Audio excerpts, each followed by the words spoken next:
Hello my dear lovely friends, আজকে আপনাদের সাথে খুব ইজি আর অথেন্টিক শামি কাবাবের রেসিপি শেয়ার করতে যাচ্ছি।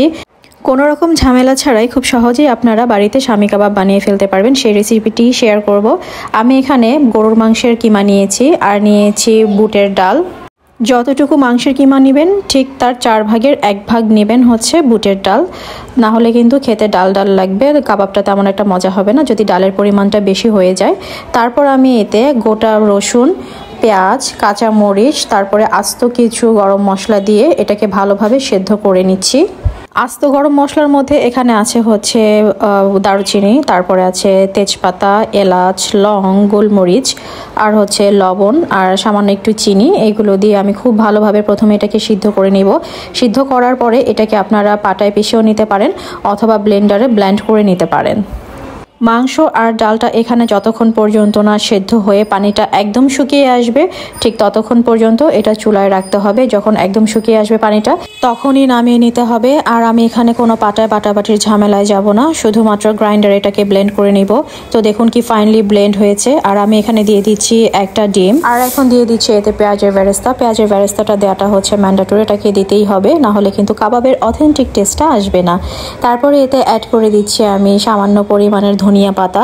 আমার পুদিনা পাতা ছিল না, আপনারা পুদিনা পাতাও অ্যাড করে নেবেন, তাহলে খুব মজার একটা ফ্লেভার হয়। আর দিয়ে দিচ্ছি কাঁচা মরিচ কুচি, আর সাথে দিয়ে দিচ্ছি এখন কিছু চিলি ফ্লেক্স।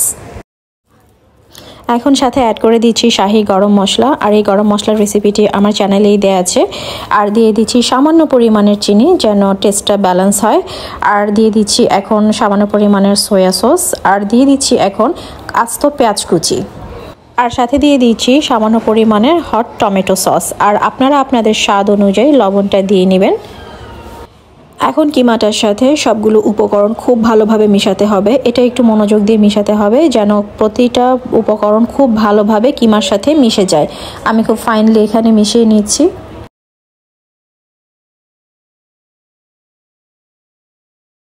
আর সবশেষে অ্যাড করে দিচ্ছি আধা চা চামচের মতন খাঁটি গাওয়া ঘি। এখন আমি এগুলোকে শামি কাবাবের শেপ দিব। হাত দিয়ে খুব ভালোভাবে চেপে চেপে গোল করে শামি কাবাবের শেপ দিয়ে নিচ্ছি। আপনারাও এরকম করে সুন্দর করে শামি কাবাবের শেপ দিবেন। আর একটু খেয়াল রাখবেন যেন সাইড দিয়ে কোনো রকমের ফাটা না থাকে, তাহলে কিন্তু তেলে দিলে এটা ভেঙে যাওয়ার সম্ভাবনা থাকবে। তো আমার সবগুলো কাবাবের শেপ দেওয়া শেষ, কাবাব একদম রেডি। দেখুন কি সুন্দর পারফেক্ট আর টাইট হয়েছে কাবাবগুলো। এভাবে কাবাব বানিয়ে আপনারা ডিপ ফ্রিজে ফ্রোজেন করে সংরক্ষণ করে রাখতে পারেন প্রায় 1 মাসের মতন। আমি কয়েকটা কাবাব একটু ভেজে দেখাচ্ছি আপনাদেরকে।